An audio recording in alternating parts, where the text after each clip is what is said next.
A boy rescues a baby from the trash, noticing a disturbing mark, and hurries to the hospital. The doctor is horrified upon identifying the mark.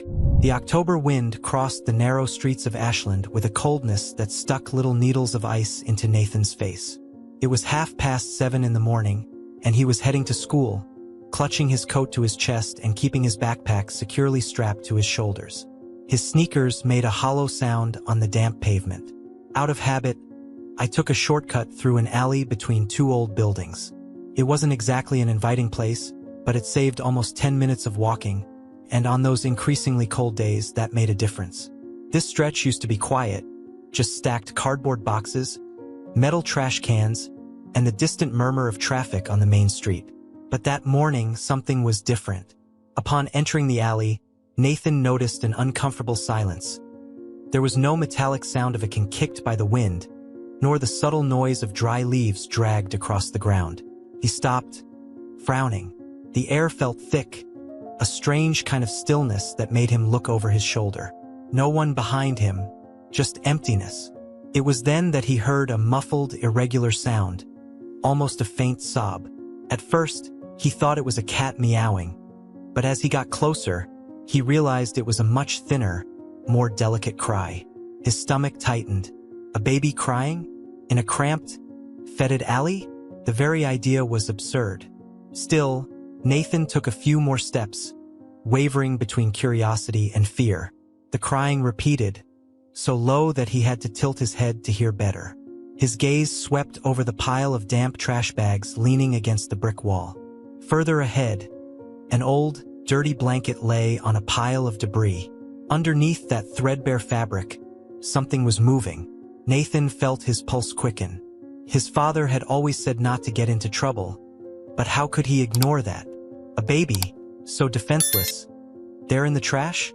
He swallowed and approached carefully.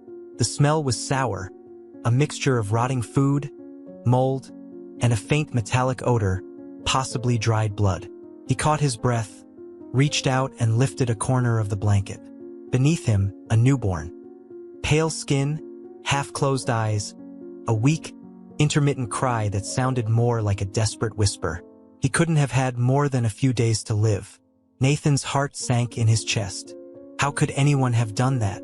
Leave him there out in the open, in the dirt? He barely knew how to hold a baby. But when he saw that little life so fragile, he didn't hesitate. Before picking him up, something caught his attention. On his tiny ankle, there was a reddish scratch, as if a bracelet had been forcibly ripped off. The skin was irritated, with a trickle of blood already clotted. That didn't seem accidental.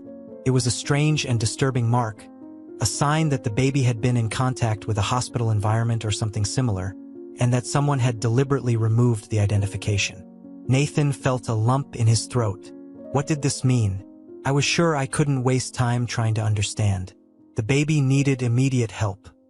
He adjusted the child's position in his arms, an almost instinctive care, trying to protect him from the freezing wind. The small body was incredibly cold, and it made him move faster. The hospital wasn't very far away, 4 or 5 blocks at most. If he ran, he could get there quickly. He took one last look at the empty alley, filled with a silent anger and a sadness he couldn't even explain. Then he turned and began walking, at first slowly, then accelerating. His footsteps echoed on the damp asphalt. His breath formed white clouds before his eyes. With the baby against her chest, her priority was to get there before it was too late. Every second seemed to weigh more. He thought about shouting for help, but at that time there were few passers-by, and panic could confuse him even more. Better to follow, focus on the destination. The Ashland Hospital had a pediatric emergency room. He remembered passing by a few times. There had to be doctors, nurses, people capable of saving the baby, finding out what that mark meant and making sure everything was okay. I felt my heart beating in my ears. I was scared but determined. It didn't matter what came next. Questions, accusations, bewilderment. What mattered now was getting to the hospital as quickly as possible. And with that firm thought, Nathan crossed the end of the alley, leaving behind the place where life had almost been discarded as trash, but which he, out of impulse and compassion, was now trying to save. Crossing the damp asphalt with shaky steps, Nathan almost collided with a distracted cyclist as he turned the main corner leading to Cedar Grove Hospital. The man cursed something, but the boy didn't even register. I was focused on protecting the baby from the biting wind and keeping my pace steady. The pain in my arms increased with each block, not because of the weight, but because of the tension. The tiny, cold body in his arms made it clear that there was no time to waste. Finally, he saw the building with light walls and green signs. The hospital wasn't big, but it had a well-equipped emergency room, or at least that's what people in the neighborhood said. As he approached the automatic glass doors, a peculiar aroma of antiseptic and disinfectant began to replace the acrid smell of the alley. With his heart pounding, Nathan entered the lobby, his eyes still getting used to the intense white light of the corridors. There were few people at reception at that time of the morning. A nurse in a light blue uniform, sitting behind a counter, was talking on the phone. Two patients sat waiting, looking bored or tired. Upon noticing the boy coming in with a strange package in his arms, the nurse frowned. Her eyes darted from Nathan to the small, pale face visible above the dirty cloth wrapping the baby. "Please help," Nathan shouted, his voice strangled. I found a baby in the trash. He is very weak." The nurse immediately dropped the phone. Her eyes widened. Within seconds, she ran up to Nathan, her expression incredulous. The patients in the room raised their heads, trying to understand what was happening. Without hesitation, the nurse held out her hands, but Nathan, still trembling, took a second to give in to that small body that had clung to his memory in such a short time. "My God," murmured the nurse, examining the baby carefully. "Stay calm, boy. Let's take care of him." She turned and called another nurse, who approached, pushing a metal cart. Quickly, the baby was placed on the padded surface, and the two began checking vital signs, making their way down the hallway to the pediatric emergency area. Nathan followed them for a few steps, but soon a third nurse, older and with a tight smile, raised her hand, blocking his path. "Wait here, please. You did the right thing, but now we need to work. What is your name?" "Nathan," he stuttered, still trying to catch his breath. "Please, will he be okay?" The nurse tilted her head, promising nothing. "We don't know. Let's do what we can. I'll ask someone to come talk to you. In the meantime, sit down. He seems shaken." Shaken? The word sounded weak to describe the turmoil in Nathan's chest. He let himself be guided to a plastic bench against the wall. His knees were shaking. He looked around. The reception was now in an uproar. Doctors in white coats hurried past. A stretcher ran towards a room with double doors. The baby had disappeared in this whirlwind, swallowed by the clinical mechanism of emergency. Nathan let his head hang, breathing still heavy. He remembered the baby's expression, his cold skin and that strange mark on his ankle. How could this happen here in Ashland, a quiet town? What if I had ignored the crying? If I had gone straight to school pretending not to hear anything? A few minutes later, a kind-looking resident approached with a glass of water. She was young, brown hair tied in a hasty bun, deep circles under her eyes. He bent down to Nathan's face. "Are you well?" he asked, placing the glass in his hands. "Drink a little, it will help." Nathan obeyed, the water running cold down his dry throat. "I found the baby in the trash. I don't know what to do now. Will he die?" The resident shook her head cautiously. "We don't have complete information yet, but you did the right thing by bringing him here so quickly. It was very brave. The doctor taking care of him is experienced and will do his best." He wanted to believe. He felt a little calmer, but the uncertainty was a dull knife piercing slowly. "I needed to know something more. Who was that baby? Why that mark, that irritated skin on the ankle?" As Nathan drank the water in short sips, he heard the murmurs in the hallway, the rush of rubber shoes against the shiny floor, the muffled sound of doors opening and closing. Then, almost imperceptibly, he heard the baby's cry again, this time more distantly, coming from somewhere inside the hospital. It was a weak but persistent cry. Nathan squeezed the glass between his fingers. This meant that at least the baby was still alive. That was enough for now. Unable to do anything but wait, Nathan tried to fix his gaze on a fixed point on the wall, while the world spun around him in a whirlwind of unanswered questions. Behind the double doors of the pediatric ward, Dr. Thomas Jacobs adjusted the mask over his face as the surrounding staff prepared the newborn. He was a middle-aged man, gray hair at his temples, eyes tired but attentive. In more than 2 decades of practice, he had seen things he would rather forget. Cases of negligence, violence, extreme poverty.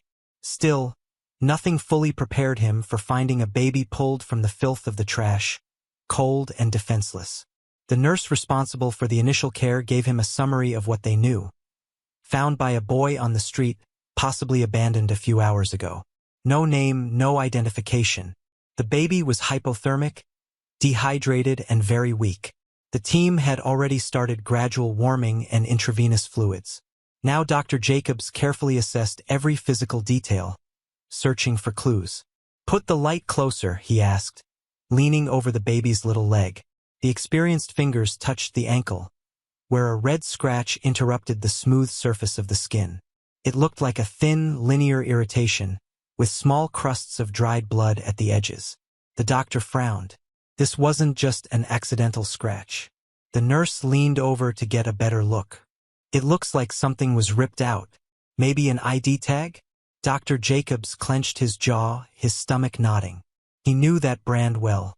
It was the type of injury caused when someone forcibly removed a newborn's hospital bracelet, the kind that bears the mother's name, day of birth, and hospital identification number. Why would anyone take it away like that? The possibility that the baby had recently been in a hospital and then abandoned made her blood run cold. Who would do such a thing? He examined the baby's face, the color of its lips, the texture of its still dirty skin, and felt a hint of anger mixed with sadness. Gently, he lifted the eyelid to assess the pupil's reaction to the light, checking that there were no signs of trauma. The child was alive but extremely fragile. If Nathan hadn't found her, the chances of survival would be slim to none. "We need to notify the authorities immediately," he said, his voice serious, "and check our records. If this child has been to a hospital in the region in the last few days, there will be some record. An identification, a medical history. It is not possible for a newborn to disappear without leaving a trace." The nurse nodded, already taking her cell phone out of her coat pocket to contact the administration. Meanwhile, Dr. Jacobs turned his attention to the vital signs on the monitor. Heart rate was low but stabilizing with heat and fluids. The baby moaned softly, a sound that hurt the doctor's ears, already accustomed to loud and vigorous cries from healthy newborns. This cry was so weak, so full of despair, that Jacobs wanted to press his fist against the counter.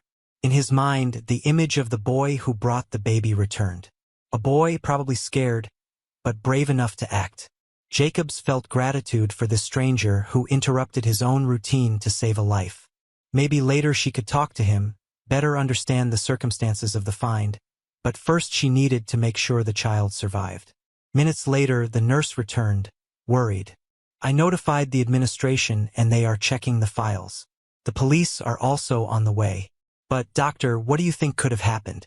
Jacobs took off his disposable gloves, throwing them in the appropriate trash.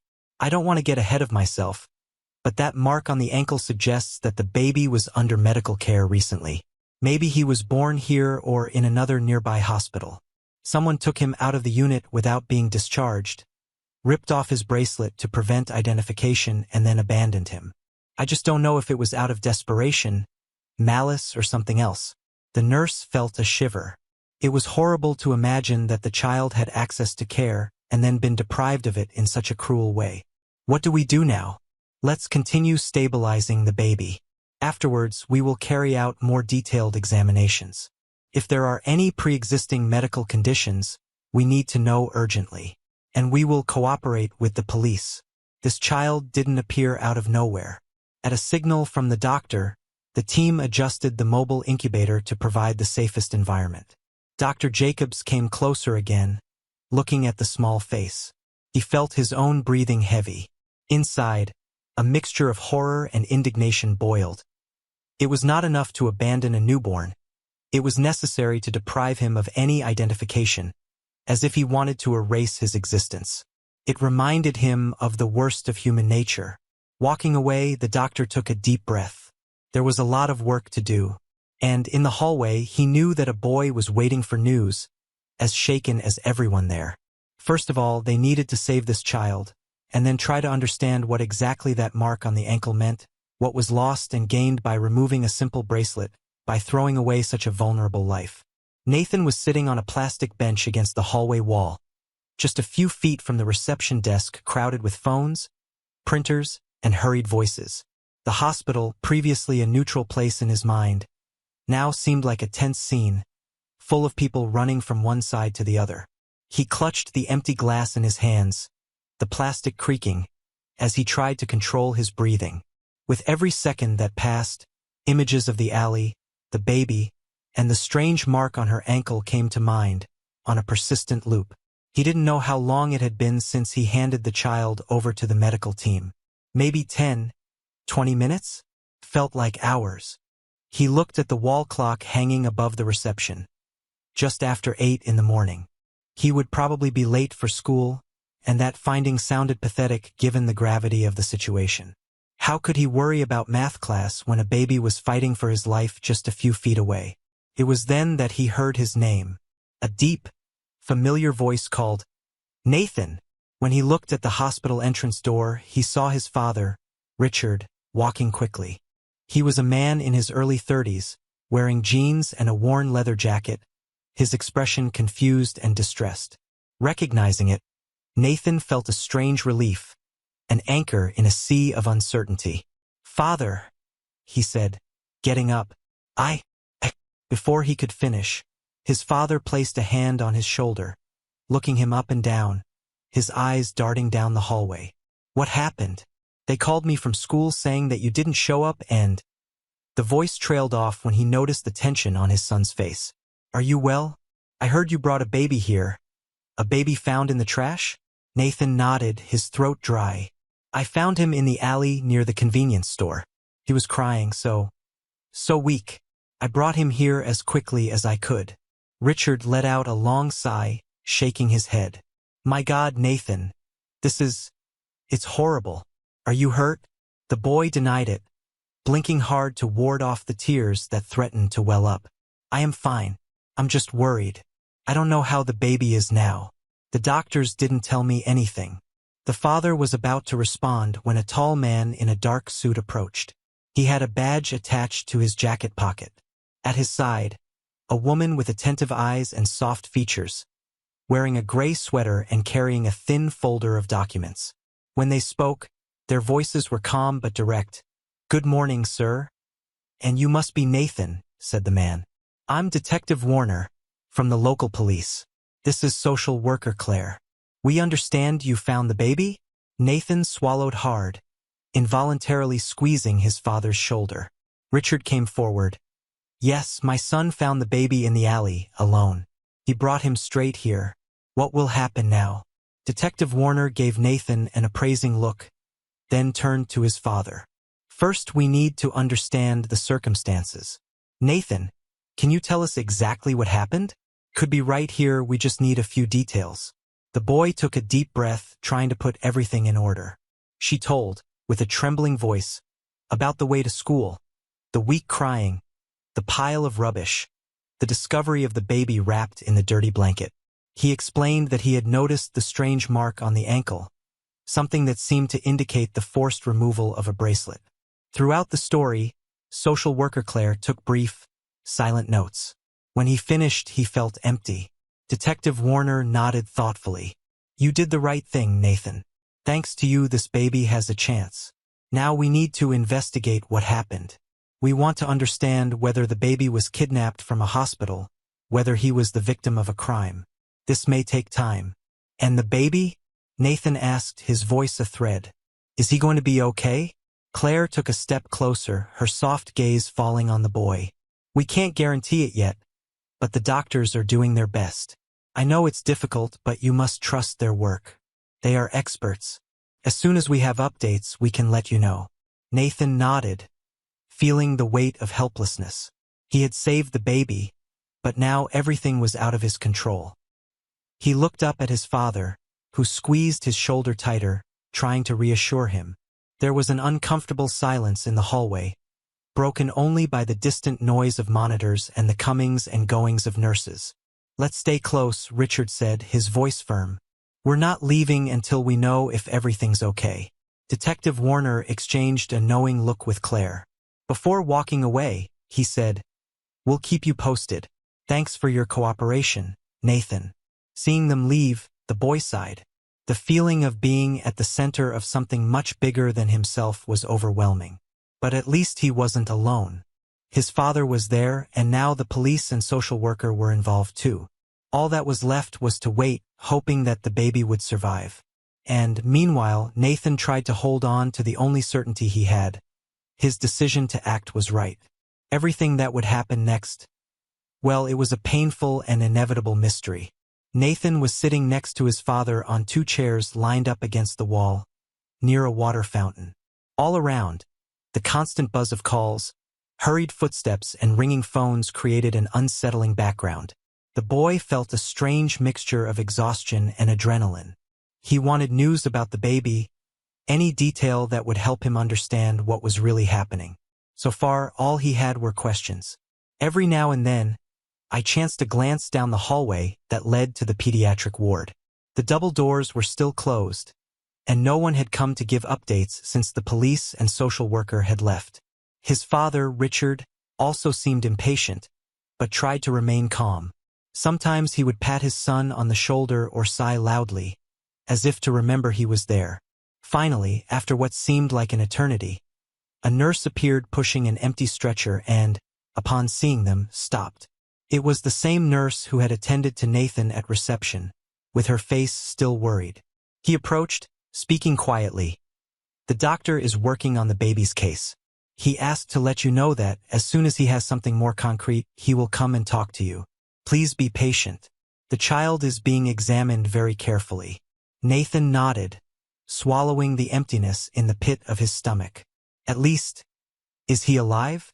he ventured. The nurse bit her lower lip. "Yes, he is alive and receiving support. Try to stay calm. Okay?" With that, she disappeared down the hall, leaving them guessing once again. Richard let out a long sigh, stroking his son's hair. "This is better than nothing. At least we know they didn't give up. They are doing their best." Before Nathan could respond, the doors opened again, this time with Dr. Jacobs appearing on the other side. He looked tired. The lines on his face deepened. He came close, removing the surgical mask and putting it in the pocket of his coat. "Nathan, sir." He nodded to his father, not knowing his name, but understanding was in his eyes. "The baby is stable for now, but in a delicate condition. We start fluids, warm up and check for signs of possible illness or deficiencies. We have some clues." Nathan's heart sped up. "What kind of clues?" Dr. Jacobs breathed in, choosing his words carefully. "The mark on the ankle made us suspect that the baby was removed from a hospital environment. We asked the registry department to check recent births and possible disappearances. Although there is still nothing conclusive, one of the nurses identified a case that occurred a few days ago. A newborn disappeared without being discharged from a hospital in the region. We still don't know if it's the same baby, but the dates and characteristics match." Richard frowned. "It disappeared? Does that mean someone took it without permission?" "It's likely," confirmed the doctor, crossing his arms. "If it is the same case, this baby needed medical monitoring. Perhaps he suffered from a rare condition that had not yet been fully diagnosed. The disappearance interrupted early treatment.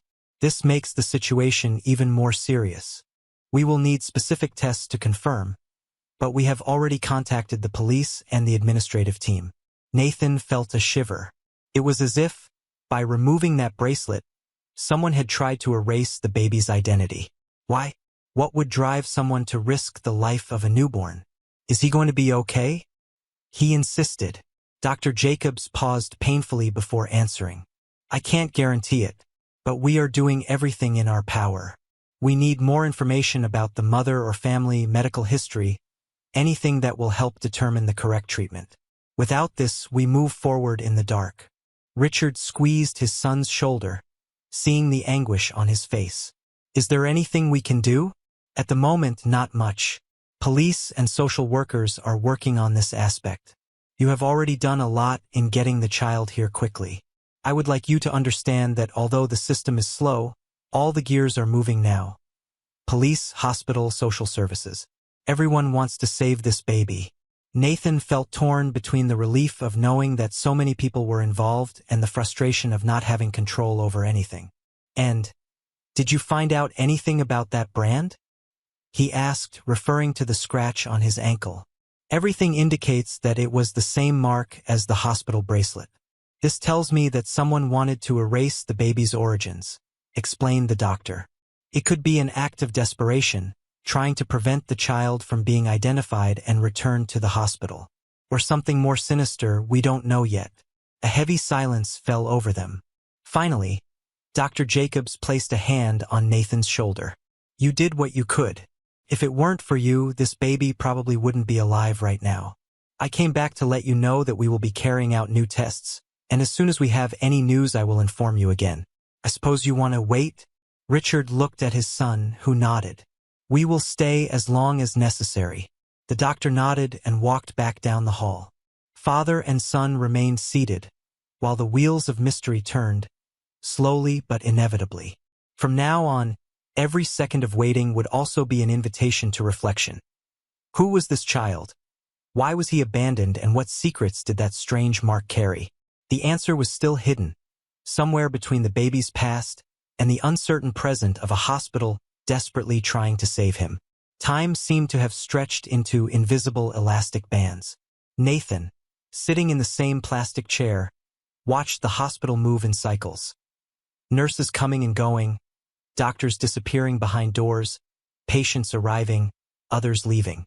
Outside, the morning continued its course, but inside everything revolved around that anonymous baby. His father, Richard, had gotten up to get water from the fountain and now returned with a glass for him. Here, son, he said, handing over the glass. You need to stay hydrated. Nathan accepted the water, but the taste was flat, almost bitter in his dry throat. I wanted news, more solid information. So far, what did they have? A baby found in the trash, a mark indicating the forced removal of a hospital bracelet, the suspicion that the baby needed special medical care. Everything was still hazy. The boy looked at his watch. It must have been more than an hour since he arrived there. As if sensing their anxieties, social worker Claire appeared in the hallway, accompanied by Detective Warner. Nathan's father looked up immediately, and the boy felt his heart quicken. Maybe now they would come with more concrete answers. Did you get anything? Asked Richard, voicing his son's concerns. Claire took the lead, her voice soft. Well, we're still gathering data. The hospital checked records from the last few days. There was the case of a newborn who disappeared without being discharged from a nearby hospital, St. Mary's, about 3 days ago. The characteristics matched the baby found. Approximate age and need for monitoring due to possible health complications. But we still can't be completely sure that it's the same. Why not? Nathan wanted to know, holding the glass tightly. Detective Warner responded this time. Details remain to be confirmed, such as the type of bracelet used, time of disappearance, and especially the identity of the mother. St. Mary's is gathering information. Additionally, we need to confirm the baby's specific medical condition. Without this, we cannot close the puzzle. There may be more than one case of abandonment, unfortunately. We have to be careful. Nathan felt a chill when he heard the possibility of more cases like that. It was disturbing to think that babies could be abandoned so easily. And the baby's condition? Richard asked, his voice cautious. Any improvement? Dr. Jacobs is performing additional tests, Claire explained. He believes the child may have a heart condition or something related to immunity. We still don't know. As soon as we have something concrete, we will let you know. Hearing this, Nathan remembered the doctor's tired look, the tension visible on his face. It felt like a fight against time, against the unknown. He silently thanked Dr. Jacobs and the team for their dedication, even though he could do nothing but wait. Warner straightened his jacket, his expression closed. We are investigating. Don't worry, what you did was of great help. Thanks to Nathan, the child has a chance. I'll check to see if the St. Mary's records have been sent. Excuse me.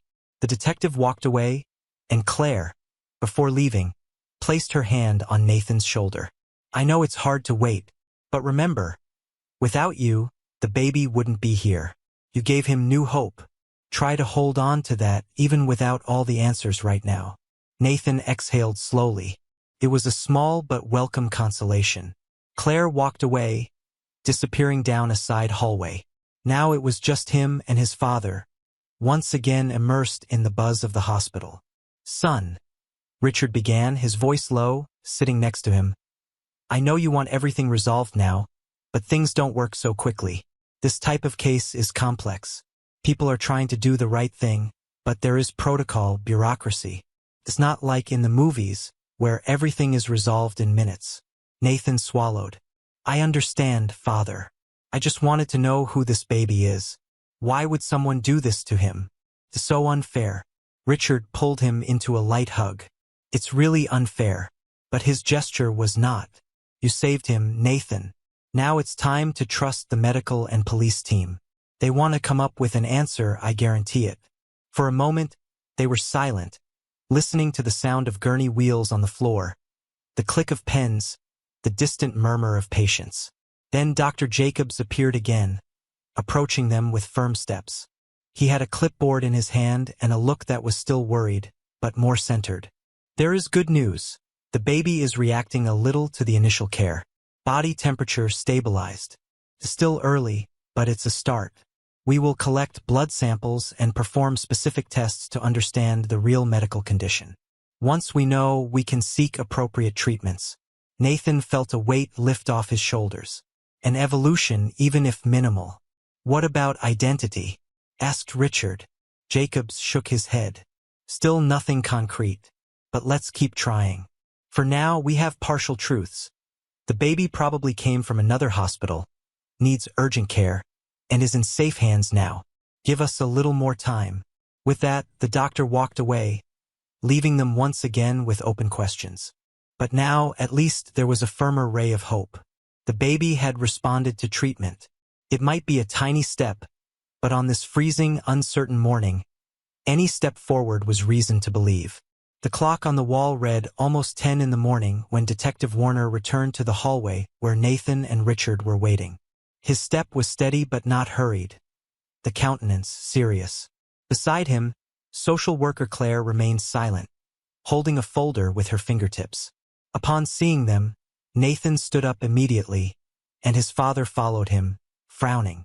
We have some news, began Warner, stopping a few steps away from the two. We contacted St. Mary's. There was, in fact, a case of a newborn missing 3 days ago. The mother left the hospital without being discharged, taking the baby, and did not return. No one has seen her since. Records indicate the child had a heart condition being monitored. Nathan felt a shiver run down his spine. So it was the same baby. Confirmed. His father let out a whisper, like, my God, almost inaudible. Why would she do that? Richard asked, his voice full of indignation and incomprehension. Claire cleared her throat. We don't have all the details yet. We know that the mother is young, without stable financial conditions. The nurses at St. Mary's reported that she seemed very anxious and confused and talked about leaving to take care of the baby alone. Doctors insisted that the newborn needed to be hospitalized for longer.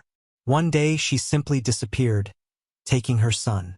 That doesn't justify abandoning it in the trash, said Nathan, anger turning his stomach. He expected some level of desperation, but not something this extreme. I agree, it's a terrible act, said Warner. But we want to understand the context. There may have been coercion, domestic violence, or some other factor that led her to make desperate decisions. The investigation is beginning. Finding that mother is crucial. Nathan took a deep breath. She remembered the alley, the cold, the fragile baby and the mark on her ankle. Trying to see her mother not just as a cruel villain, but as someone cornered and confused, was difficult. Still, the idea of something more complex than pure evil hung in the air, making him uncomfortable. The world, he realized, was not black and white. Dr. Jacobs mentioned that the baby had a special condition. Nathan recalled, looking at Claire. If the mother knew this, why risk her son's life by taking him out of the hospital? The social worker sighed. Fear and lack of information often lead people to act against their own interests. Maybe she thought she could take better care of her son at home. Maybe she was afraid of losing custody if she didn't act. We are working with hypotheses. Richard passed his hand over his face, thoughtfully. So, the mark on the ankle comes from the St. Mary's bracelet. Did she remove it to avoid identification? That's the most likely theory, Warner replied. Erase the origin of the baby, make it difficult to connect with the hospital case. If it was just a momentary act of desperation, maybe she wouldn't worry about details like that. There is something strange there. We may be facing a situation in which the mother was forced to abandon the baby, or a network of people were involved. It's still too early to say. Nathan felt a lump in his throat. A network of people? Did someone force the mother to do this? The mere possibility of a more complex crime was frightening. I wanted to scream, demand answers, but I knew everyone was doing their best. He thought of Dr. Jacobs, the nurse, the social worker, the police, all racing against the clock. And the baby? He finally asked, his voice softer. Any changes? Claire looked at the boy with empathy. I spoke briefly with Dr. Jacobs before coming here. He said the baby responded well to some stimuli. There is no final diagnosis yet, but vital functions are more stable. That's a good sign. A breeze of relief blew through Nathan's mind. Despite everything, there was progress. The baby was fighting, resisting. Maybe, with the right help, he could make a full recovery. Let's keep investigating, said Warner. I want to see if we can get images from security cameras near the alley, or information from witnesses. The mother has a name, a record, and we will try to locate her. As soon as we have news, we will return. Nathan nodded, feeling tiredness heavy on his shoulders. It was still so early in the day, but he was already carrying a ton of emotions. His father gave him a firm side hug, trying to comfort him. He realized, with bittersweet clarity, that nothing would be simple. The mother may have been a victim, the baby was certainly a victim, and he himself, an ordinary boy, is now witness to a layered tragedy. The detective and the social worker walked away down the hall, talking in whispers. Father and son were alone again, surrounded by the noise of the hospital. Nathan thought about the missing mother, the baby that resisted, the mark that revealed more than simple abandonment. And, silently, he prayed for the truth to come out, even if it hurt, because only then would the little newborn have the chance of a future that wasn't defined by the darkness of that alley. Nathan was rubbing his hands, sitting next to his father in the same hallway, when Dr. Jacobs returned. The clock now showed almost 11 in the morning. The intense light of the hospital seemed softer, perhaps because of the tiredness that made him see everything with a certain veil of confusion. The medical team continued their constant back and forth, but there was a subtle air of hope. The news that the baby was responding well to stimuli had reached other members of the staff, and the atmosphere was no longer as heavy as before. The doctor stopped in front of them, holding an acrylic clipboard and showing a slightly less tense expression. Still serious, but with a glimmer of restrained optimism. We carried out blood tests and some quick tests. He began, looking directly at Nathan, who, at that moment, seemed to be the person most interested in knowing the child's fate. Apparently, the baby has a mild heart problem, probably a congenital malformation that requires monitoring, but it is not something insurmountable. With the correct treatment, the chances of a healthy life are good. Nathan let out a sigh, feeling the weight in his chest lessen a little. So, he's going to be okay? Still requires care, said the doctor, adjusting the clipboard, but yes, stable and with a good prognosis. Without quick intervention to prevent hypothermia and malnutrition, the outcome could have been tragic. You arrived on time. Richard put his arm around his son, squeezing him lightly. I have no words to thank you, doctor. In fact, you did the hardest part, replied the doctor sincerely. Rescuing the baby was decisive. Now we can take care of the rest. Nathan smiled shyly, but his thoughts soon flew to his missing mother. How would she react to knowing that her son was safe? I tried not to judge her without knowing her situation, but it wasn't easy. Still, what mattered now was that the baby was safe. Before they could ask further, Detective Warner and social worker Claire reappeared, walking quickly down the hallway. Upon noticing Dr. Jacobs, they stopped and formed a small circle with Nathan and Richard, as if they were a team discussing strategies. "We have new information," Warner said, nodding to the doctor and then to Nathan.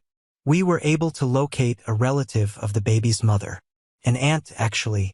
She confirmed that the young mother had serious financial problems and was being pressured by a violent ex-partner to leave the hospital with the child. There are signs of emotional blackmail and threats." The news shook the air between them. Nathan felt a shiver. Then there were more nuances. The mother had not acted alone or out of simple cruelty. Maybe he was trying to escape from someone dangerous, without knowing how to deal with the situation. Claire took the floor. The aunt reported that the mother disappeared after a fight with this man.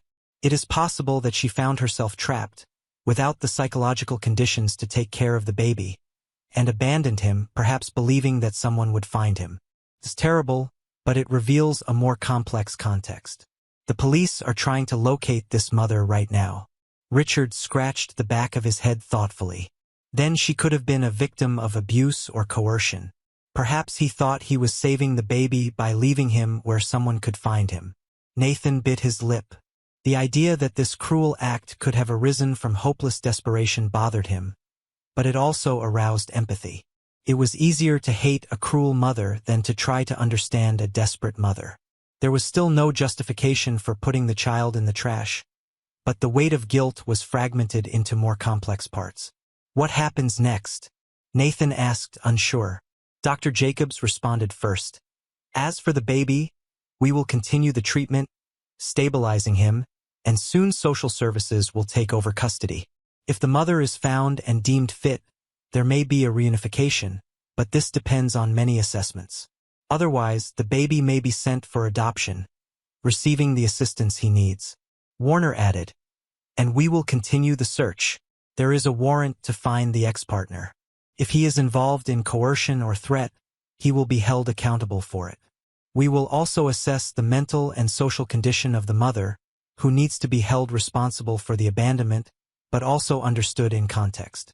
Nathan stared at the ground, emotions dancing inside him. He had saved a life, but now he realized that saving a life wasn't just about pulling someone from the brink of death. It was also diving into a tangle of human stories, pain and consequences. There were no fairy tales here, just raw reality. Still, he felt strangely lighter. He had done his part. "I would like to see the baby when possible," he said softly, looking up at Dr. Jacobs. "When he is out of the immediate risk zone, we will schedule a brief visit under supervision," assured the doctor understandingly. "You deserve to see him in better conditions. But this may take a few days." Nathan nodded, accepting the wait. One step at a time. The most important thing now was that the baby was safe and receiving adequate care. As for the rest, mother investigated obscure motives. Time and the authorities would do the best they could. As they walked away, the detective and the social worker continued in search of answers, while Dr. Jacobs was heading back to the medical wing. Nathan and his father sat once again, but the tension that had previously crushed them had eased. The baby would survive. That was enough for now. The world was not simple. The truth hurt. But in that moment a spark of hope shone, reminding them that, even in the darkest alleys, someone could still find a reason to fight for their life. 2 days later, the weather in Ashland was milder. A shy sun streamed through the hospital windows, giving the corridors a golden hue. Nathan and his father returned early that Saturday, as they had promised. The boy had spent the last night almost without sleep, thinking about the baby and what had happened since the moment he found him in that cold alley. The questions that had tormented him before had calmed down, and now he just wanted to see with his own eyes that the child was okay.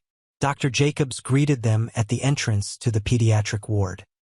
He looked less tired, although the traces of worry still marked his face. He gestured for them to follow him, guiding them through a corridor that was quieter than the previous ones. Nathan realized that they were on their way to a small glass room where incubators and hospital cribs housed babies under special care. The baby is still stable, the doctor informed as they walked. We have already started a therapeutic regimen for the heart problem and the response has been positive. He's gained a little weight, he's more ruddy. It is still too early to say what the future will be like, but the prospects are good. Richard nodded, satisfied. That's great, doctor. Thank you very much for your work. It's the job of all of us here, Jacobs corrected with a slight smile. And, of course, your initiative, Nathan. You gave him the chance to reach us in time. Upon hearing this, the boy felt a comforting warmth inside his chest. It wasn't empty pride, but a sense of accomplishment, of knowing that his decision, difficult, scary, driven by the instinct to do what was right, had saved a life. They approached a glass partition. Inside, in a warm crib, the baby rested. There was no longer the dirty blanket, nor the pale and inert face.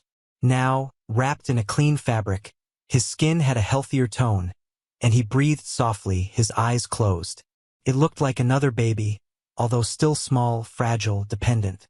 Nathan placed his hands on the glass, bringing his face closer. He's so different, he murmured, moved. Yes, Jacobs agreed, keeping his voice low.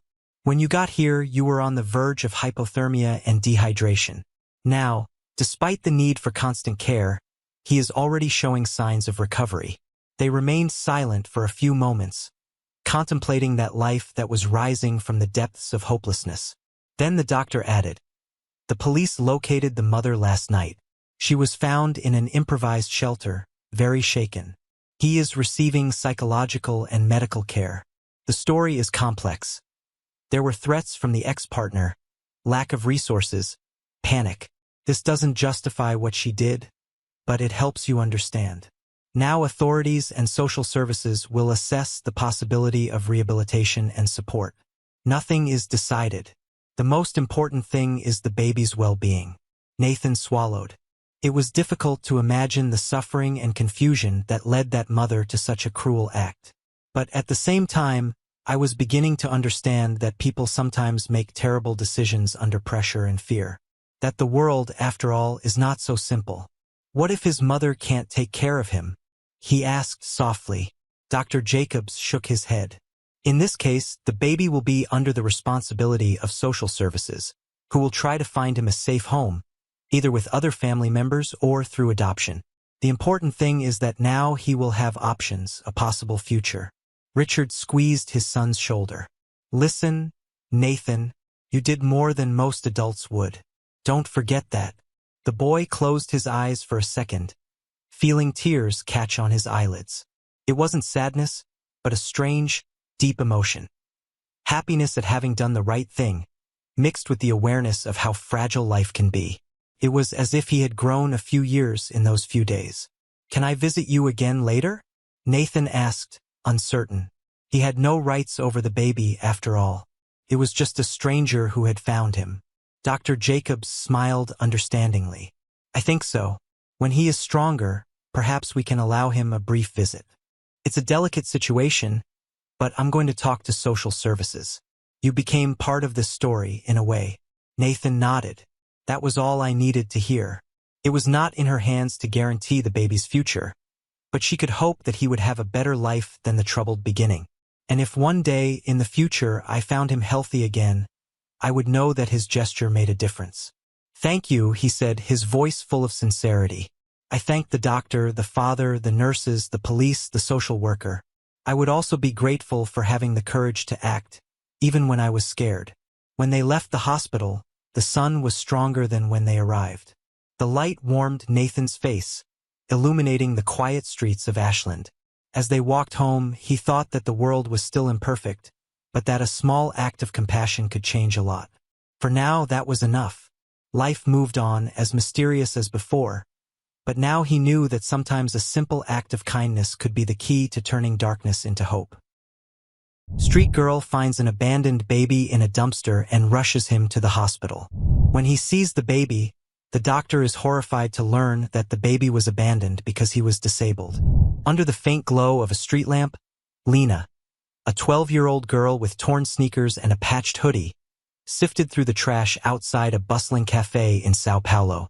Her stomach growled with the raw insistence of hunger, but it was the faint, muffled cry from behind the dumpsters that stopped her. Startled, she froze, straining her ears. It came again, soft, plaintive, unmistakably a baby's wail. Heart-pounding, Lena pushed aside a pile of torn boxes and rotting food until she found the source. A tiny infant wrapped in a grimy towel, abandoned amidst the refuse. Her breath caught. "Who would leave a baby here?" she whispered, her voice barely audible. Lena hesitated only for a moment before scooping up the baby, cradling its frail, trembling body against her chest.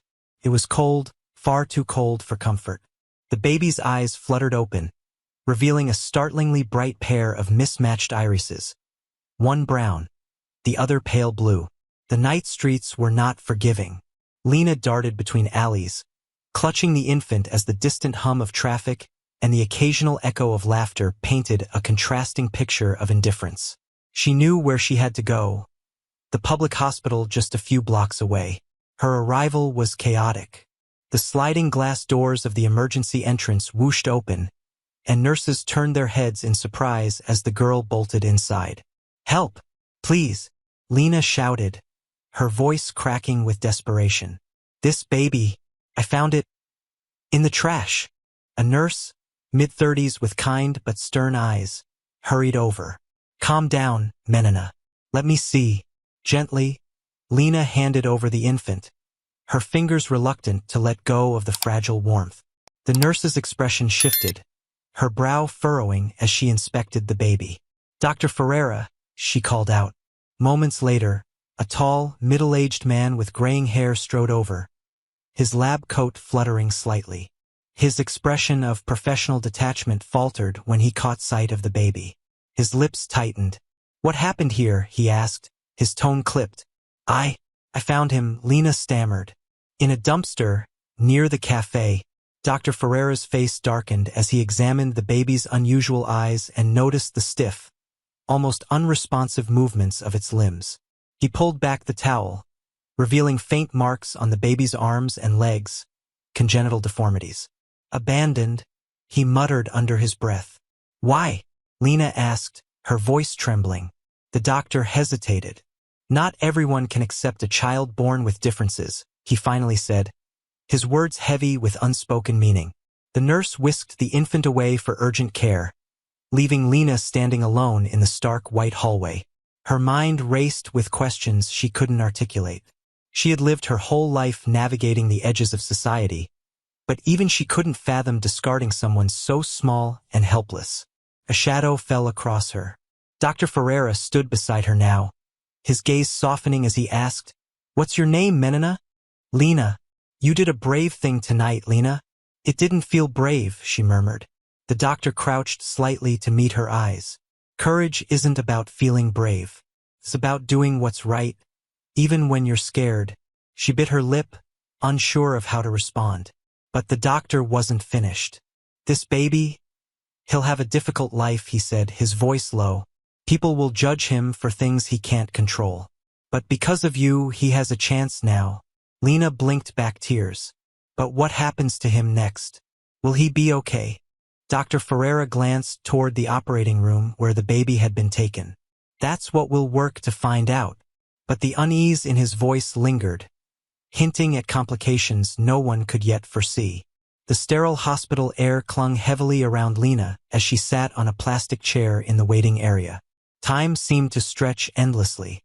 The occasional buzz of an intercom or the brisk footsteps of nurses broke the silence, but her thoughts drowned out the noise. The baby's mismatched eyes, so fragile yet piercing, haunted her.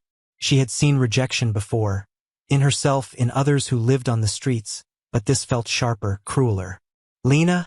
Dr. Ferreira's voice pulled her back to the present. He stood before her, his expression carefully composed, yet there was a weariness in his eyes. "The baby is stable," he said. "We've cleaned him up, warmed him, and started treating his dehydration." Relief flooded Lena, but it was short-lived. The weight in the doctor's voice hinted at something more. But, she prompted. Dr. Ferreira sighed, taking the seat beside her. He was abandoned for a reason, Lena. The baby has a rare condition, arthrogryposis. Causes joint stiffness and limits mobility. He'll need surgeries, therapy, and constant care as he grows. Lena tilted her head. So? He's still just a baby. The simplicity of her answer caught the doctor off guard. He hesitated, searching for the right words. Not everyone is prepared for the challenges of raising a child with special needs, he said. Lena frowned. But why leave him in the trash? Couldn't they, I don't know, take him to someone who'd help? Her words stung with the innocent logic of a child, and Dr. Ferreira had no good answer. As the early hours of dawn crept in, a social worker arrived. A petite woman with short, curly hair and a warm smile. She introduced herself as Anna. She crouched to Lena's eye level and began speaking in a voice meant to soothe. Lena, I heard what you did for the baby, Anna said. That was a very kind and brave thing.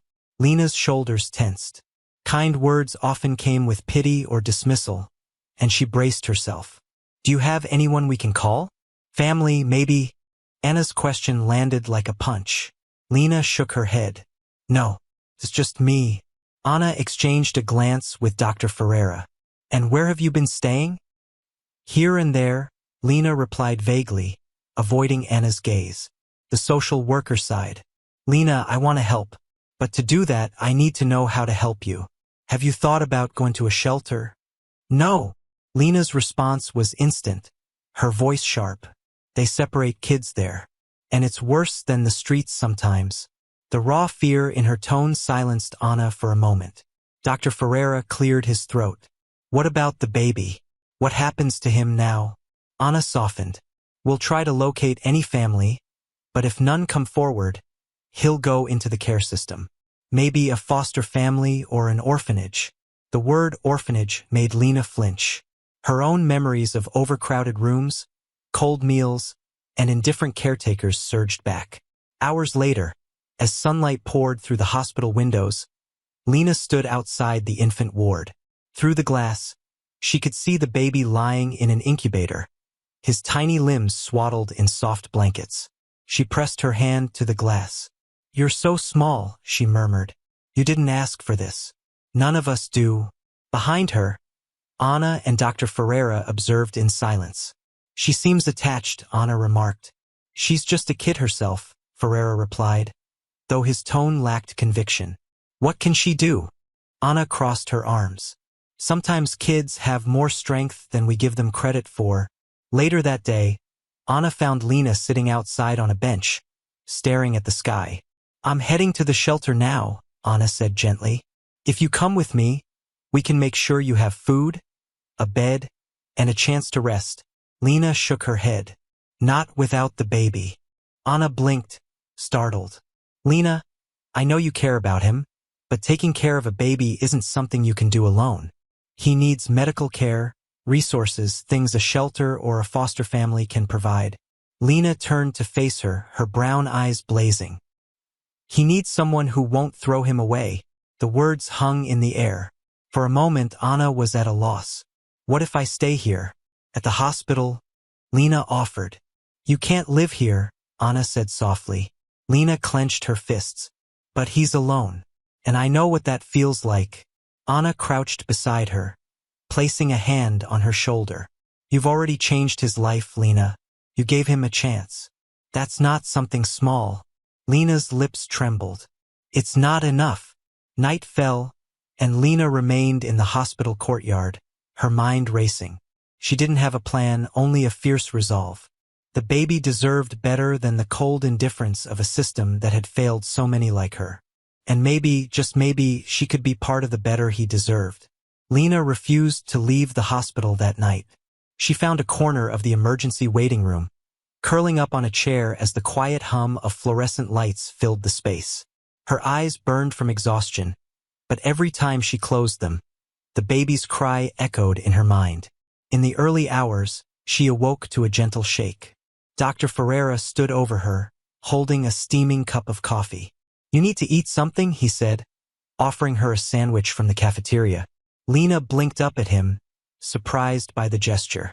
"Thanks," she muttered, unwrapping the sandwich and taking a small bite. Dr. Ferreira sat beside her, the weight of the day evident in his posture. "You're stubborn, Menina," he said, his tone somewhere between admiration and exasperation. "I've had to be," Lena replied without looking at him. He studied her for a moment before speaking. "The baby is responding well to treatment. But we can't keep him here forever. He'll be placed in the system soon." Lena's stomach twisted. "You mean sent to an orphanage?" "It's not always like you think," Ferreira said, though his voice lacked conviction. "There are good foster families out there." "But what if he doesn't get one?" she asked, her voice rising. "What if he ends up like me?"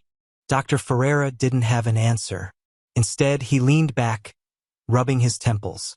"You care about him a lot, don't you?" Lena nodded. "He didn't deserve this. He didn't do anything wrong." "Neither did you," Ferreira said quietly. The next morning, Anna returned with a small bag for Lena, a clean change of clothes and some toiletries.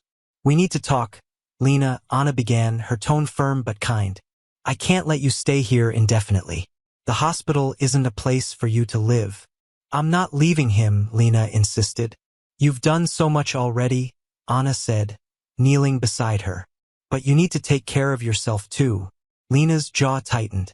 "I can take care of both of us." Anna hesitated. "Do you know what you're saying? Taking care of a baby is more than just holding him. It's food, diapers, medicine, doctor visits. You're still a kid yourself." Lena stood, her fists clenched. "Then teach me. Help me do it." Anna looked at her, stunned by the determination blazing in her eyes. Later that day, Anna sat with Dr. Ferreira in the staff lounge, her expression troubled. "She's not going to give up," Anna said. "I've seen kids like her before. Once they latch onto something, it's like they're trying to fill a hole inside themselves." "She's been through more than most adults could handle," Ferreira replied. "But this? Raising a child with special needs? It's impossible, is it?" Anna countered. "Maybe she's not ready now, but with the right support," Dr. Ferreira sighed. "Support we don't have the resources to provide." Anna leaned forward. "What if we found another way? She's street smart, resourceful, and she clearly has a heart big enough to love that baby. Maybe that's a start." Days turned into a week. Lena visited the baby whenever she was allowed, sitting by the incubator and watching him sleep. She named him Rafa, short for Raphael, because she thought it sounded strong. "You're going to be okay, Rafa," she whispered one evening. "I promise." But promises were heavy things, and Lena knew she needed a plan. One night, after the hospital grew quiet, Lena wandered outside. The city stretched before her, vast and indifferent. She found a bench under a flickering street lamp and sat, staring at the stars peeking through the smog. "Hey!" She jumped at the voice.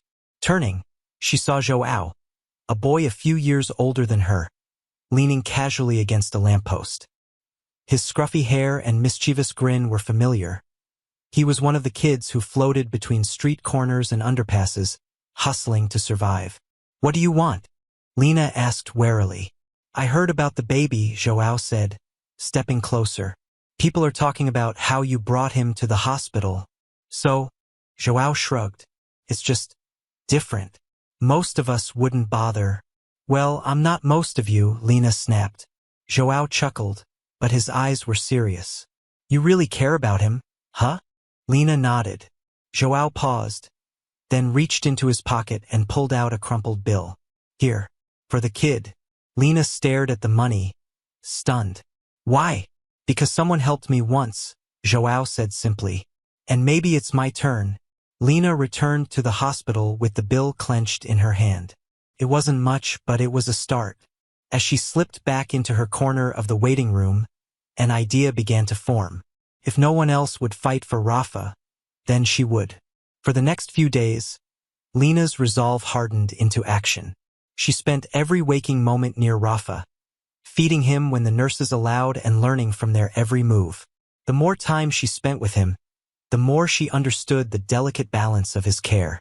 His tiny body required gentle handling, and his condition demanded attention to detail, a skill Lena quickly developed. But outside the warm incubator, the weight of reality pressed on her. Each conversation with Anna and Dr. Ferreira reminded her that she was racing against a system with little room for exceptions. One afternoon, Anna approached Lena as she sat by Rafa's crib, gently rocking him in her arms. "We've tracked down the baby's mother," Anna said cautiously. Lena froze, her eyes narrowing. "She doesn't want him, does she?" Anna hesitated. "She said she couldn't provide for him. She thought leaving him was his best chance." "That's not an excuse," Lena muttered, clutching Rafa tighter. "She's agreed to terminate her parental rights," Anna continued. "But that means he'll officially become a ward of the state." Lena's chest tightened. "And they'll send him to an orphanage?" Anna nodded reluctantly. "Unless a foster family steps forward. Then I'll be his family," Lena said firmly. Anna crouched beside her. "Lena, it's not that simple. The system doesn't allow children to adopt children. You don't even have a home to bring him to." "But I can learn." Lena's voice cracked, desperation breaking through. Anna placed a hand on her arm. "I know you care about him, but we have to think about what's best for both of you." Lena stared at the baby in her arms, tears pooling in her eyes.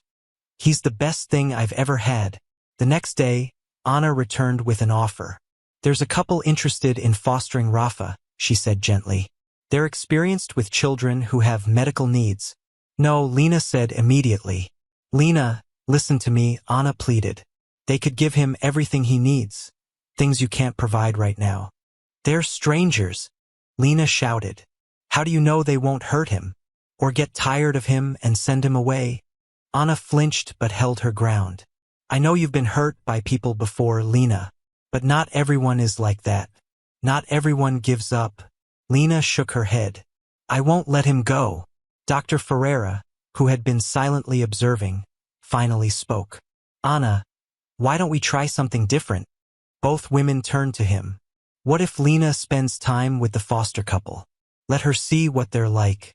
Anna frowned. "That's not how this process usually works." "And this isn't a usual case," Ferreira countered. Lena's eyes darted between them, wary but intrigued. 2 days later, Lena met the couple. Julia and Marco were in their 40s, with kind smiles and patient voices. Julia was a pediatric nurse and Marco worked as a physical therapist. They greeted Lena warmly but didn't push, sensing her guardedness. "Hi, Lena," Julia said, kneeling to her eye level. "Dr. Ferreira told us how much you care about Rafa. He's lucky to have you." "I'm not lucky," Lena replied bluntly. "I just know what it's like to be left behind." Julia's smile faltered, but she nodded. "I understand. That's why we want to help. We've taken care of babies like Rafa before, and we'd love to give him a home." Lena crossed her arms.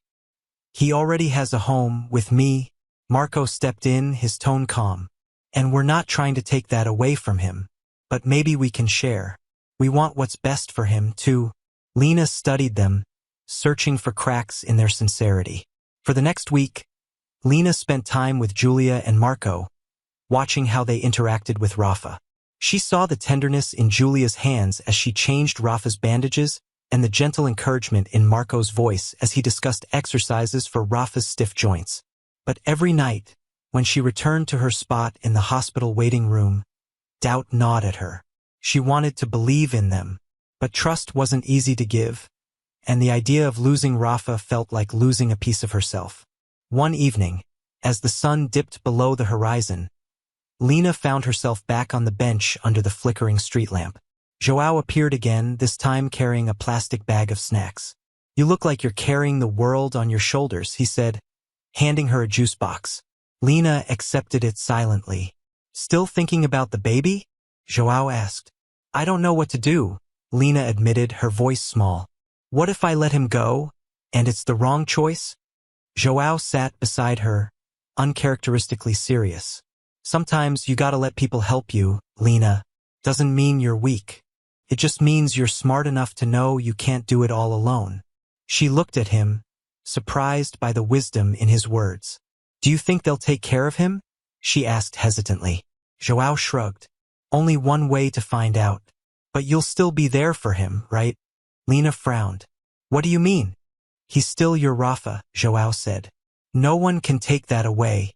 The next morning, Lena approached Anna and Dr. Ferreira. Her hands trembled, but her voice was steady.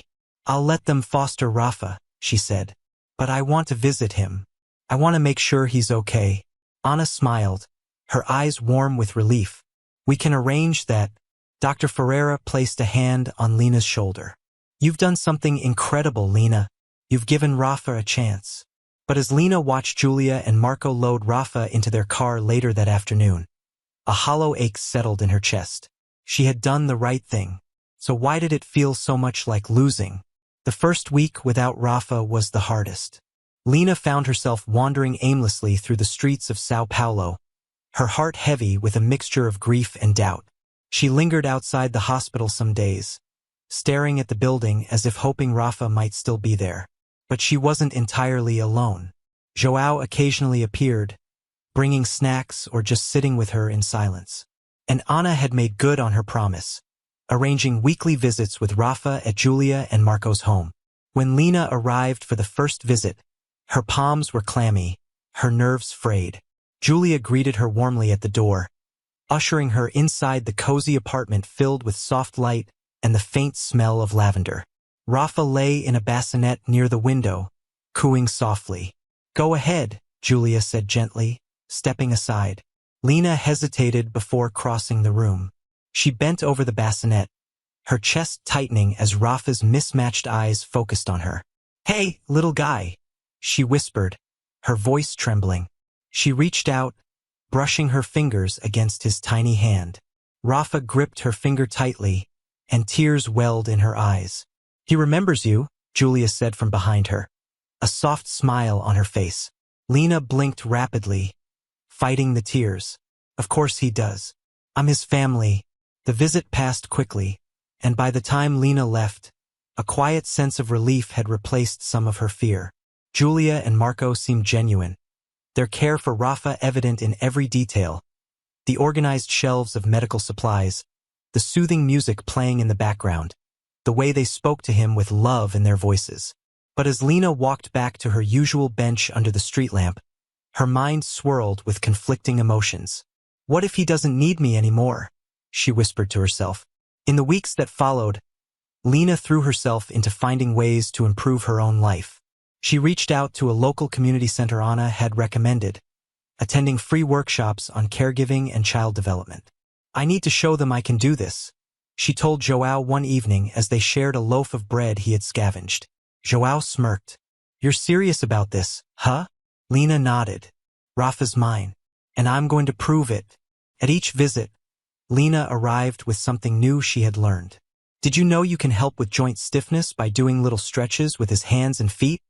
She asked Marco during one visit, mimicking the motion she'd practiced on a doll at the workshop. Marco grinned. You're a quick learner. Julia chimed in. It's amazing how much you've picked up. Lena, you really care about him. I have to, Lena said simply. He's my family. But as much as Lena improved her skills and knowledge, the underlying tension remained. She couldn't shake the fear that Julia and Marco might try to adopt Rafa, cutting her out of his life forever. During one visit, as Julia prepared tea in the kitchen, Lena finally voiced her fears to Marco. You're going to keep him, aren't you? She asked, her voice tight. Marco set down the book he'd been reading. Lena, we want what's best for Rafa. That's all. That's not an answer, she shot back, her eyes narrowing. Marco sighed. Lena, we think you're incredible, but we also know how hard this is going to be. Raising a child with special needs, keeping up with medical care, it's a lot for anyone, let alone someone your age. I know it's hard, Lena said fiercely, but I won't give up on him. Marco's gaze softened. I don't think you ever would. That night, Lena sat on the bench under the street lamp, Joao beside her as usual. I think they want to adopt him, she said, her voice barely above a whisper. Joao frowned. You don't know that for sure. But what if they do? He was silent for a moment. What are you going to do? Lena stared at the ground, her hands balled into fists. I'm going to fight for him. I don't care how hard it is. The next visit was different. Anna was there, her expression guarded. Lena, she began, Julia and Marco have expressed interest in adopting Rafa.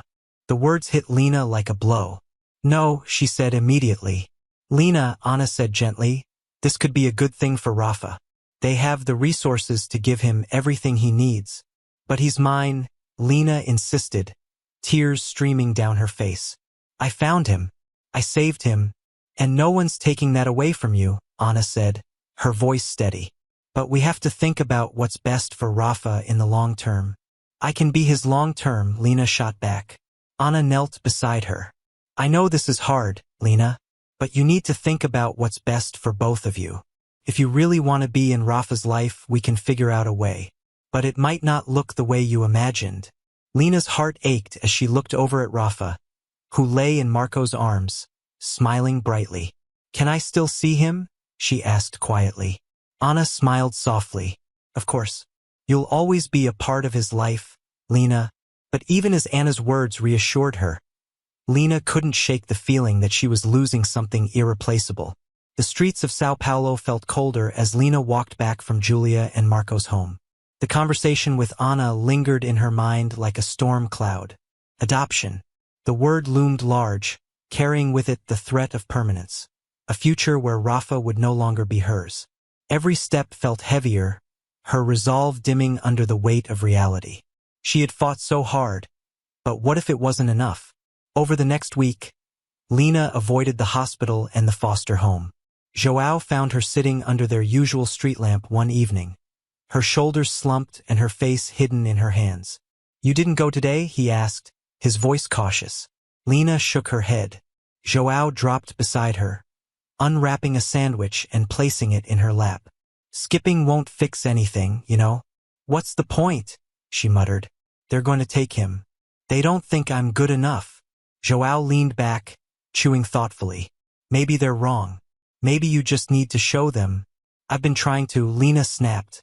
It doesn't matter. João studied her for a moment. You care about him, right? Of course I do. Then stop hiding. If you want Rafa in your life, you've got to fight for him, even if it's messy. Lena stared at him, his words cutting through her haze of despair. That night, she made a decision. The next morning, Lena returned to the hospital, heading straight for Anna's office. She stood in the doorway, her hands trembling but her jaw set. I want to prove I can take care of Rafa, she said. Anna looked up, startled but not unkind. Lena, don't tell me it's impossible, Lena interrupted. Just tell me how. Anna's expression softened. She gestured for Lena to sit, then leaned forward, her hands folded on the desk. If you want to stay in Rafa's life, you'll need stability. A place to live, a way to support yourself, and people who can help you when things get hard. I'll find a way, Lena said. Anna nodded. Then let's start small. First, we'll focus on finding you a safe place to stay. The community center has programs for teens like you. They can help you find housing and maybe even get back into school. Lena hesitated. School felt like a distant memory, something from a life she barely remembered. But if it meant keeping Rafa close, she was willing to try. Over the next few weeks, Lena threw herself into the plan Anna had outlined. She attended meetings at the community center, worked with a caseworker to find temporary housing, and even started taking literacy classes to brush up on skills she had lost during her years on the streets. Meanwhile, her visits with Rafa continued. Each time she walked into Julia and Marco's home, the sight of Rafa's bright smile reignited her determination. During one visit, Julia handed Lena a small photo album. We've been taking pictures of Rafa, she said. We thought you might like to keep some. Lena opened the album, her breath catching at the sight of Rafa's chubby cheeks and wide eyes staring back at her from the glossy pages. There were pictures of him bundled in blankets, playing with toys, and even one of him in Julia's arms, laughing. Thanks, Lena said softly, her fingers tracing the edges of the photos. Julia hesitated before speaking. Lena, Marco and I want you to know something. No matter what happens, we're not trying to replace you. Rafa's story started with you, and that's something we'll always honor. Lena's throat tightened, but she managed a nod. One evening, As Lena sat in her tiny room at the shelter, she flipped through the photo album again. Each picture was a reminder of what she was fighting for, but it was also a reminder of what she might lose. Her phone buzzed. A simple device Anna had helped her acquire to stay connected. It was a message from João. "You're strong. Don't give up. Rafa's lucky to have you." A small smile tugged at Lena's lips. João's words felt like a lifeline, anchoring her in her darkest moments. The next morning, Lena met Anna and a lawyer at the community center. The lawyer, a sharp-eyed woman named Teresa, explained the situation in clear terms. "Julia and Marco have filed for adoption," Teresa said, "but they've agreed to an open adoption, which means you'll still have a role in Rafa's life. You can visit him, write to him, and be there as he grows up." "But I won't be his mom," Lena said bitterly. "You'll always be a part of him, Lena," Anna said gently. "And you can use this time to keep building your life. Who knows? Maybe one day you'll be in a position to take on more." Lena stared at the table, her mind racing. An open adoption wasn't what she wanted, but it was better than being shut out completely. "Do I get a say in this?" she asked. Teresa hesitated. "Not legally because you're still a minor, but Julia and Marco have made it clear they want you involved. They respect you, Lena." 2 days later, Lena sat across from Julia and Marco in their living room. Rafa lay asleep in Marco's arms, his tiny chest rising and falling peacefully. Julia spoke first. "Lena, we're not asking you to let go of Rafa. We're asking you to let us share this journey with you." Lena looked at Rafa, her heart aching. I don't want him to forget me." "He won't," Marco said firmly. "We'll make sure of that." For the first time, Lena allowed herself to believe them. That night, as Lena returned to her shelter room, she felt a strange mix of grief and hope. She wasn't giving up on Rafa. She never would. But maybe, just maybe, she didn't have to do this alone. Weeks passed, and the open adoption arrangement began to take shape. Lena visited Rafa twice a week at Julia and Marco's home. Each visit a bittersweet blend of joy and longing. She watched as they cared for him with the patience and love she had desperately wanted to give but couldn't, at least not yet. During one visit, Julia showed Lena the exercises Marco had been practicing with Rafa to help his stiff joints. "Would you like to try?" Julia asked, holding out Rafa's tiny arm.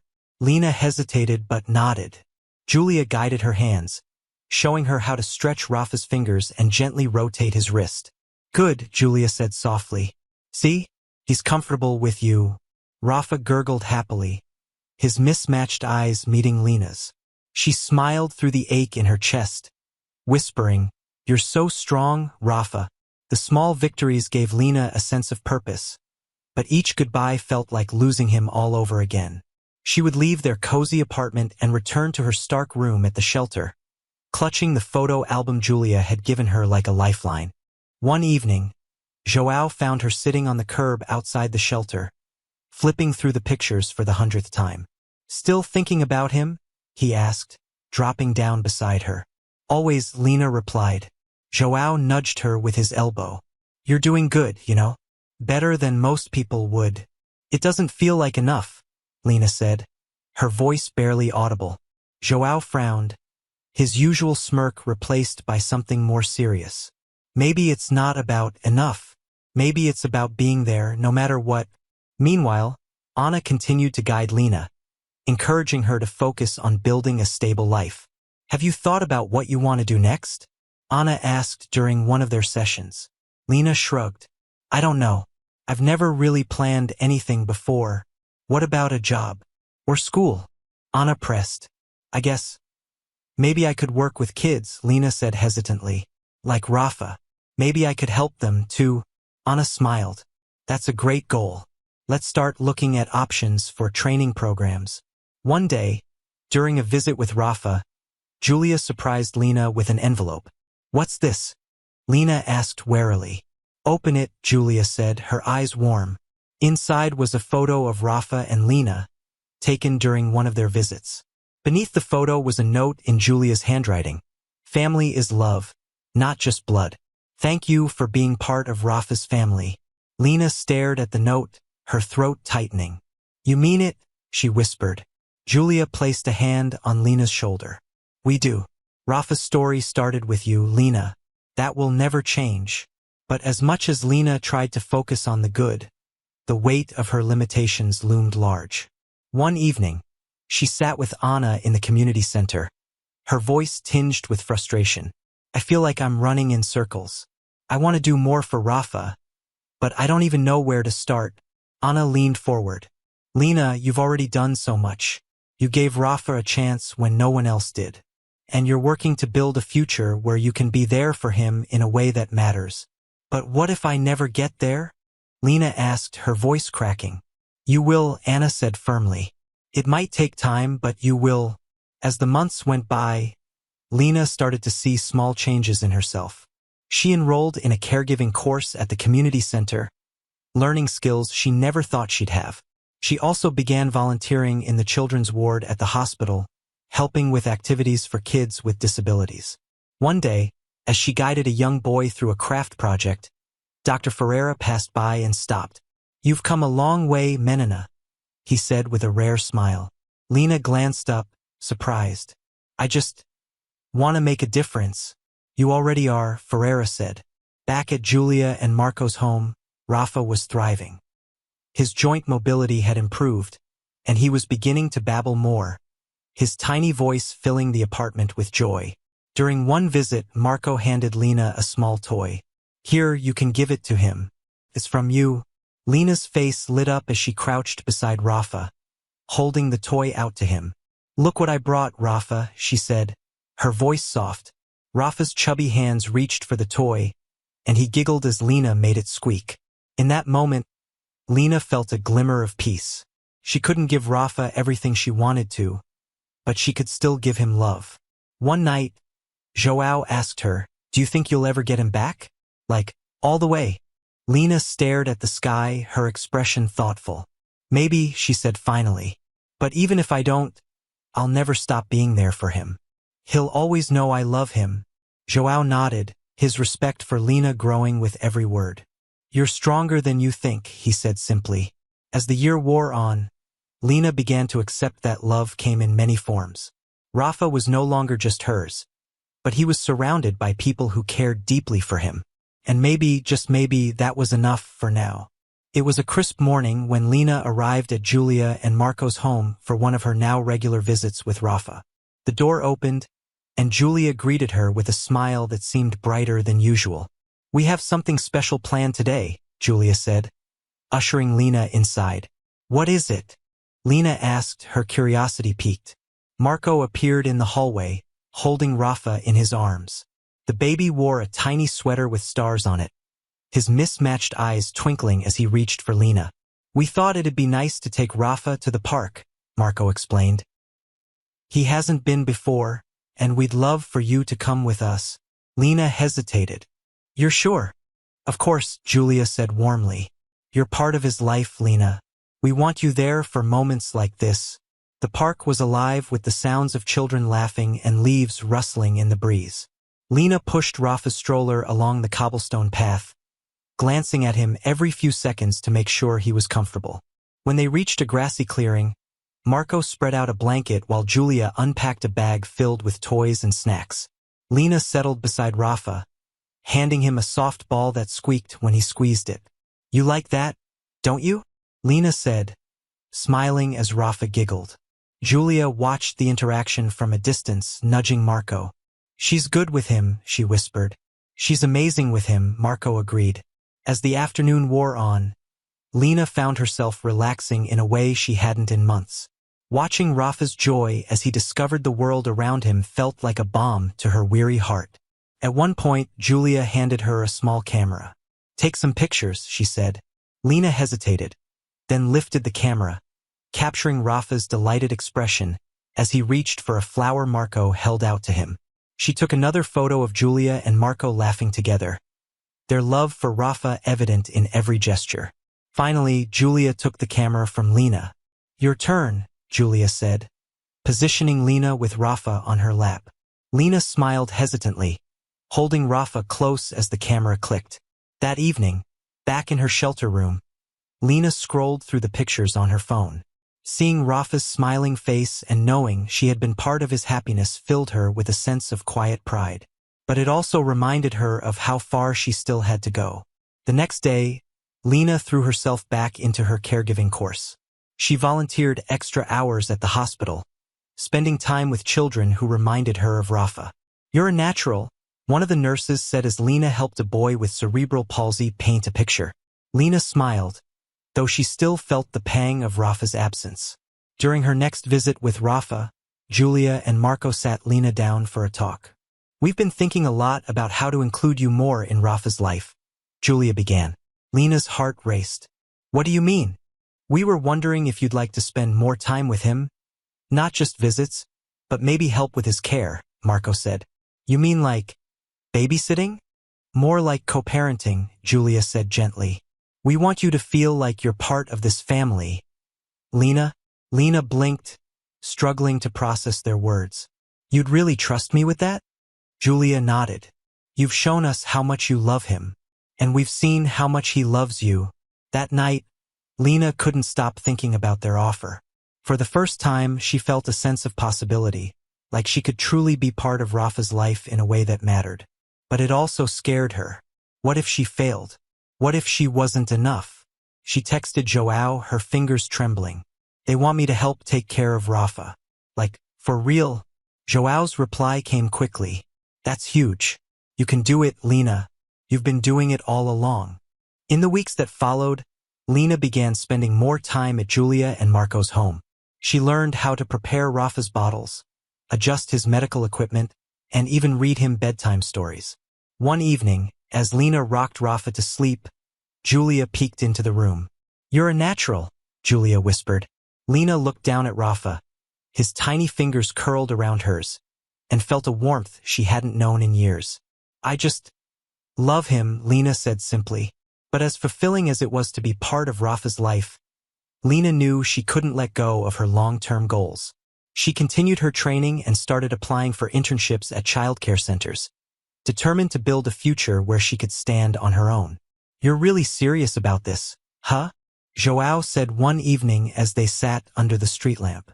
"I have to be," Lena replied. "For Rafa. And for me." João grinned.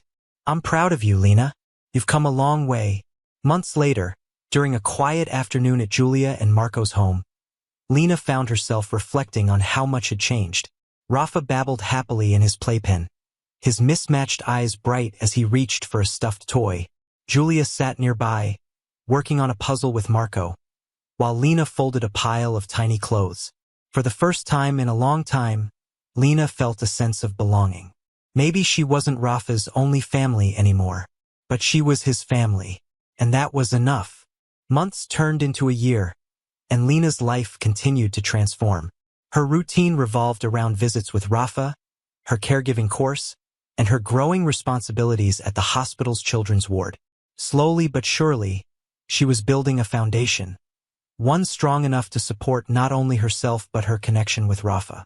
Julia and Marco had kept their promise, inviting Lena to participate in every aspect of Rafa's life. She joined them for doctor visits, physical therapy sessions, and even family outings.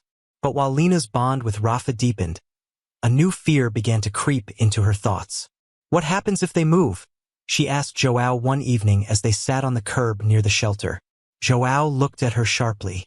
"Why would they? They could get a job somewhere else, or decide they need to be closer to family," Lena said, her voice heavy with worry. "What if I lose him all over again?" João frowned, kicking a pebble down the street. "You've come too far to think like that. They wouldn't just cut you out. But what if they have to?" João's silence spoke volumes, and Lena felt the familiar knot of uncertainty tighten in her chest. That fear lingered in the back of Lena's mind as the weeks went by.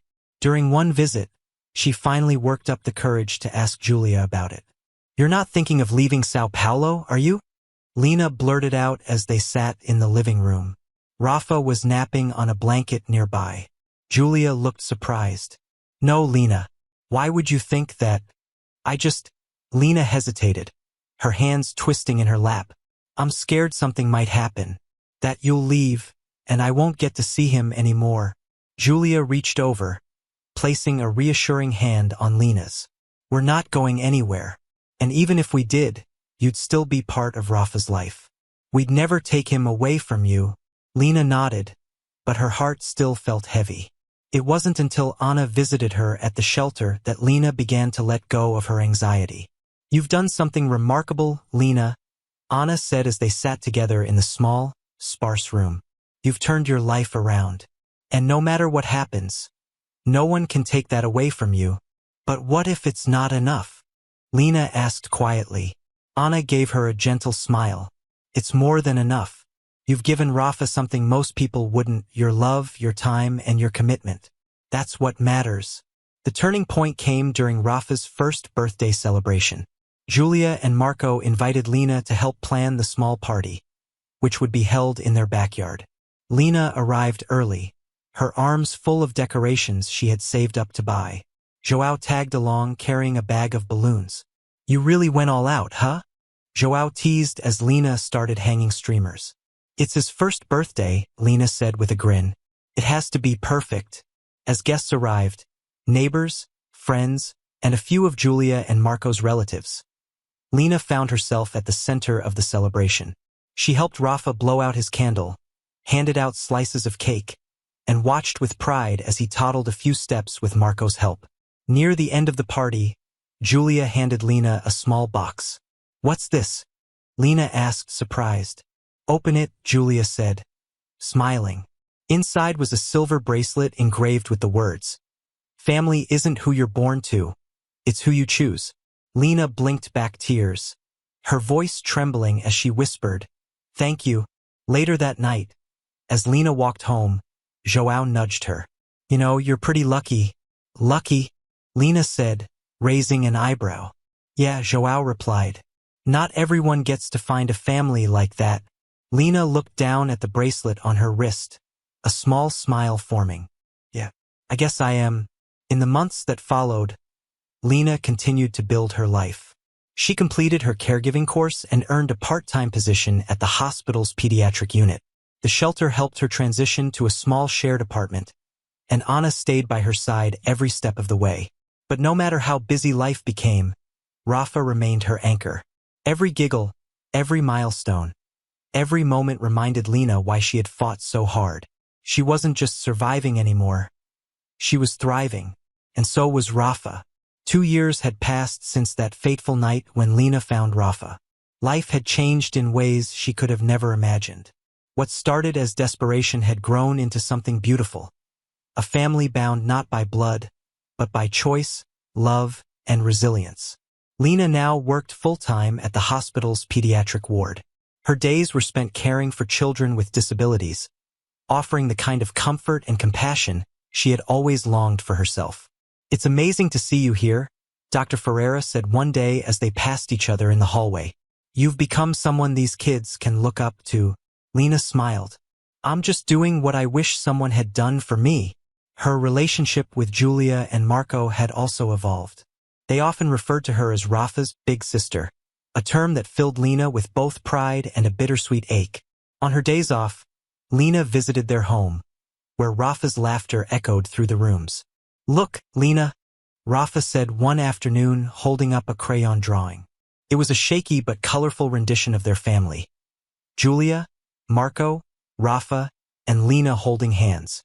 It's perfect, Lena said, pulling him into a hug. But as happy as Lena was, a part of her still yearned for more. One evening, as she sat with Anna at the community center, she voiced her thoughts aloud. Do you think I'll ever be able to take care of him full-time? Lena asked, her voice hesitant. Anna looked at her thoughtfully. You've come so far, Lena. If that's what you want, I believe you can make it happen. But remember, it doesn't have to happen all at once. You're already an important part of Rafa's life. Lena nodded, her resolve hardening. A few months later, Julia and Marco invited Lena to a family picnic at the same park where they'd first taken Rafa. As they sat together under the shade of a sprawling tree, Marco handed Lena a folded piece of paper. What's this? She asked, unfolding it. It's something we've been thinking about for a while, Julia said, her voice warm. Lena read the paper, her eyes widening. It was a legal document, An agreement naming her as Rafa's legal guardian in the event that anything ever happened to Julia and Marco. "We want you to know how much we trust you," Julia said. "You've been there for Rafa since the beginning, and we know you always will be." Lena's hands trembled as she looked up at them. "You'd really do this?" Marco smiled. "Your family, Lena. It's only right." That night, Lena sat on the bench under the familiar street lamp, clutching the document to her chest. João appeared as usual, a mischievous grin on his face. "What's that?" he asked, gesturing to the paper. "Proof," Lena said, her voice steady. "Proof of what?" "That I've done something good," she replied, her smile soft but triumphant. João chuckled, leaning back against the lamppost. "Told you you'd make it." Over time, Rafa grew into a curious and spirited child, his mismatched eyes a constant reminder of how far they had come. Lena continued to be a steady presence in his life, balancing her own dreams with the joy of watching him thrive. Every birthday, every milestone, every moment felt like a victory, not just for Rafa, but for Lena as well.